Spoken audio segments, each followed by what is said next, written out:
حکیم الامہ مولانا اشرف علی تھانوی رحمہ اللہ تعالیٰ نے بہشتی زیور میں لکھا ہے، عورتوں کو نصیحت کی ہے کہ میاں صاحب کو جب غصہ آئے اور وہ اول فول بک رہے ہوں تھوڑی دیر کے لیے برداشت کر لو، جب اس کا غصہ ٹھنڈا ہوگا اس کو خود بخود ندامت ہوگی۔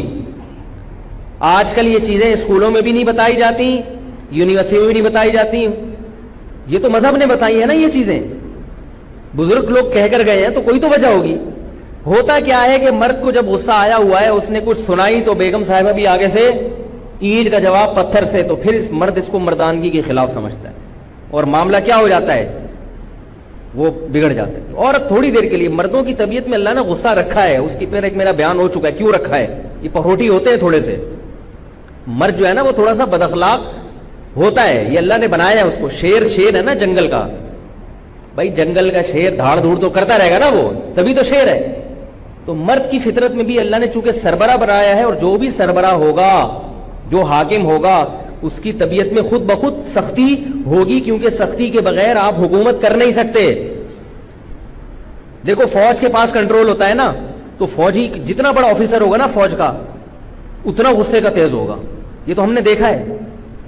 میں نے کچھ وقت پاکستان نیوی کے ایک ادارے میں گزارا ہے، تو جیسے ہی کوئی بڑا آفیسر آتا تھا نا سروے کرنے کے لیے، تو سب کانپنا شروع کر دیتے تھے، سر پتہ نہیں کیا کریں گے۔ وہ آنے کے بعد پتہ ہے کیا کرتے تھے، کوئی بھی آ رہا ہے لیفٹنٹ کمانڈر سے اوپر کے جو بھی لوگ تھے نا، وہ بہت ہی عجیب ہوتے تھے۔ وہ کیا کرتا تھا، آ کے انہوں نے جو کمیشن آفیسر تھے جو اپر لیول کے، وہ جب آ کے ہوٹل پہ چیک کرتے نا کہ کب ٹوٹا ہوا ہے، تو وہ یہ نہیں کرتے آرمی کے آفیسر کہ اس کو جوڑ لینا، وہ اس کو اپنی توہین سمجھتے ہیں کہ ٹوٹا ہوا کب آرمی کے ہوٹل میں کیوں ہے، وہ اٹھا کے دیوار پہ مارے گا، توڑ دے گا اس کو۔ ہم نے اپنی آنکھوں سے دیکھا ہے، آپ کسی بھی آرمی کے آفیسر سے پوچھ لیں کہ ان کے ایٹیٹیوڈ یہی ہوتے ہیں، آرمی کے جتنے بڑے بڑے آفیسر ہیں نا۔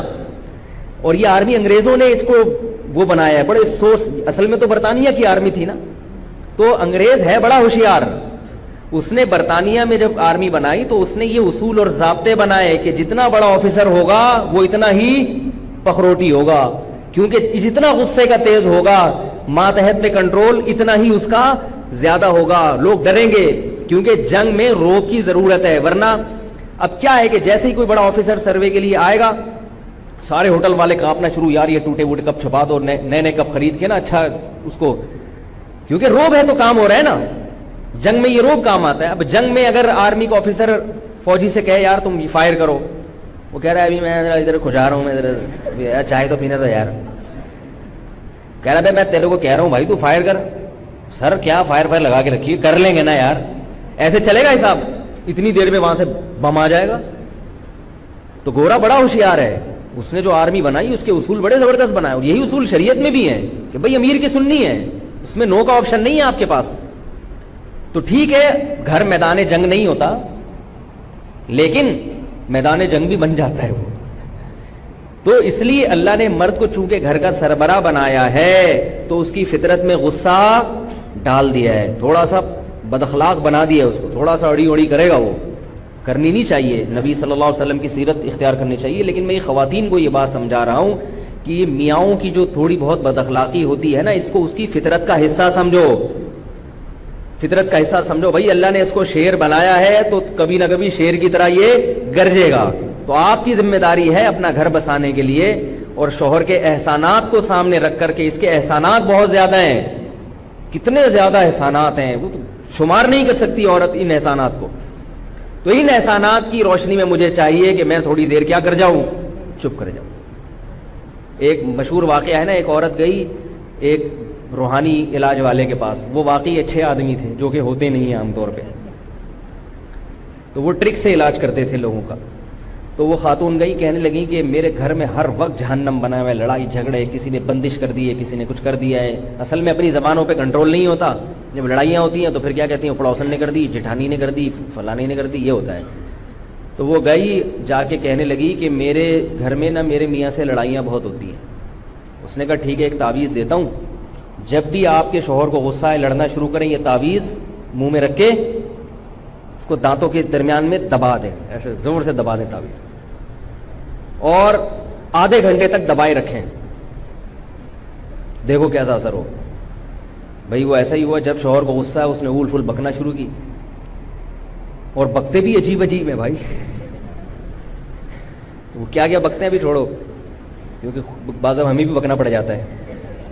تو وہ اب وہ خاتون نے کیا کیا، وہ تعویذ اپنے دانتوں کے بیچ میں دبا لی. وہ بیچاری سمجھ رہی ہے کہ تعویذ کا اثر ہو رہا ہے. ظاہر ہے اتنی دیر کیا رہنا پڑا اس کو خاموش. تھوڑی دیر میں مرض نے جب اپنی بھڑاس نکالی تو تھوڑی دیر میں اس کو غصہ تھا، یار وہ زیادہ ہی ہو گئی، ٹھیک ہے نا، اور کتنی اچھی ہے کہ آگے سے بول نہیں رہی. تو پھر آدمی کی فطرت ہے، عورت اگر تھوڑا برداشت کر لے تو وہ باہر جا کے گٹکا کھانے کے لیے نکل جاتا ہے کہ یار تھوڑا فریش ہو کے آتا ہوں، غصے میں لڑائی نہ ہو جائے. اور جب باہر جائے گا گٹکا کھانے کے لیے تو خیال آ گیا گٹکا واپسی میں بیگم کے لیے بھی لیتا ہوں. جب غصہ ٹھنڈا ہوتا ہے نا تو انسان کی بالکل عجیب کیفیت ہو جاتی ہے. غصے کے وقت تو پاگل ہوتا ہے، اور غصہ جب ٹھنڈا ہوتا ہے تو بالکل الگ کیفیت. تو اب عورت کی ذمہ داری ہے کہ شوہر کے غصے کو کیا کرے، ٹھنڈا کرے. غصہ ٹھنڈا ہو گیا پھر یہ خود اس کو ندامت ہوگی، تو جائے گا اپنے لیے بھی گٹکا لے کر آئے گا اور آپ کے لیے بھی گٹکا لے کر آئے گا. تو اب کیا ہے، اس عورت نے تعویذ دانتوں کے درمیان میں دبایا، اتنی دیر خاموش رہی. میاں صاحب نے اول پھول بک دی، اس کے بعد چپ ہو گئے کہ یار یہ تو بڑی اچھی بیوی ہے، کچھ بولتی نہیں ہے، اور میں نے تو زیادہ ہی بول دی. جب غصہ ٹھنڈا ہوا بیگم کو منانے بیٹھ گیا. شریف آدمی یہ کام کرتا ہے، جو یہ ساری باتیں ان کی ہوتی تمیز ہو دے، جو ذرا انسان ہو. جو انسان ہی نہیں ہے وہ تو پھر اس کے لیے تو کوئی حکام ہی نہیں ہے نا. تو پھر وہ منانے بیٹھ گیا. تو بیگم نے کہا یار تعویذ بڑا خاندانی دیا ہے اس نے، تعویذ بڑا خاندانی دیا ہے. تو یہ بڑا بہترین تعویذ ہے کہ یہ بزرگوں نے لکھا ہے. میری کیا اوقات ہے بھائی جو میں نصیحت کروں، ایسی باتیں کروں. حکیم الامہ مولانا شیخ تھانوی رحمہ اللہ تعالیٰ، ان کو حکیم اس لیے تو کہا جاتا تھا، حکمت سے بھری باتیں ان کی. انہوں نے بہشتی زیور میں لکھا ہے کہ مرد کو جب غصہ آ رہا ہو، عورت کو چاہیے وہ تھوڑی دیر کے لیے برداشت کر لے. اور ایک اور بڑی پیاری بات لکھی ہے، فرمایا عورت کبھی شوہر کو دھمکیاں نہ دے، کبھی بھی شوہر کو دھمکیاں نہ دے، اس سے معاملہ بڑا خراب ہوتا ہے. خواتین مرد کی فطرت نہیں سمجھتی. جب عورت شوہر کو دھمکی دیتی ہے نا، میں یہ کر دوں گی، یہ کروا دوں گی، تو مرد کو پھر یہ احساس ہوتا ہے کہ اب اگر میں نے نرم لہجہ اختیار کیا تو یہ سمجھے گی کہ میں اس کی دھمکیوں سے ڈر گیا ہوں. کبھی یہ دھمکی نہ دے کہ تم طلاق دے کے دیکھو تو میں کرتی کیا ہوں تمہارے ساتھ. کبھی یہ دھمکی نہ دے کہ تم جو ہے نا خاموش ہو جاؤ ورنہ میں دیکھتی ہوں میں کیا کرتی ہوں. تو حکیم الامہ نے لکھا ہے خواتین کو سمجھانے کے لیے کہ جس ذات کو اللہ نے میدان جنگ میں لڑنے کے لیے پیدا کیا ہو، میدان جنگ میں مرد کو اللہ نے اتنی بہادری دی ہے کہ وہ توپوں کے سائے میں، بموں کے سائے میں، میزائلوں کے سائے میں لڑتا ہے میدان جنگ میں. ہوتا ہے کہ نہیں ہوتا؟ یہ تلواروں سے لڑا کرتے تھے، تیروں سے لڑا کرتے تھے، اور اب کس سے لڑتے ہیں؟ توپوں سے لڑتے ہیں.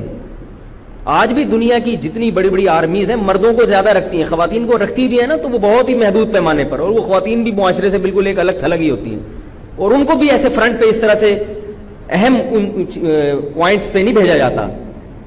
فرمائیں کہ جس کو اللہ نے میدان جنگ میں توپوں کے مقابلے میں لڑنے کے لیے پیدا کیا ہو، وہ ڈرے گا تمہاری دھمکیوں سے؟ اس کو اگر ان کی دھمکیاں صحیح بھی لگیں گی نا تو وہ اس وقت اس کو کیا آئے گا کہ یار یہ میری عورت ہو کر، میری بیوی ہو کر، ایک عورت ذات ہو کر مجھے کیا کر رہی ہے دھمکیاں. وہ صحیح دھمکیاں بھی ہوں گی تو وہ ایسے موقع پر اس میں ایک غیرت جاگ جائے گی، اور وہ کچھ کر لے گا جس پر بعد میں خود اس کو ندامت ہوگی کہ یہ میں نے غلط کیا ہے.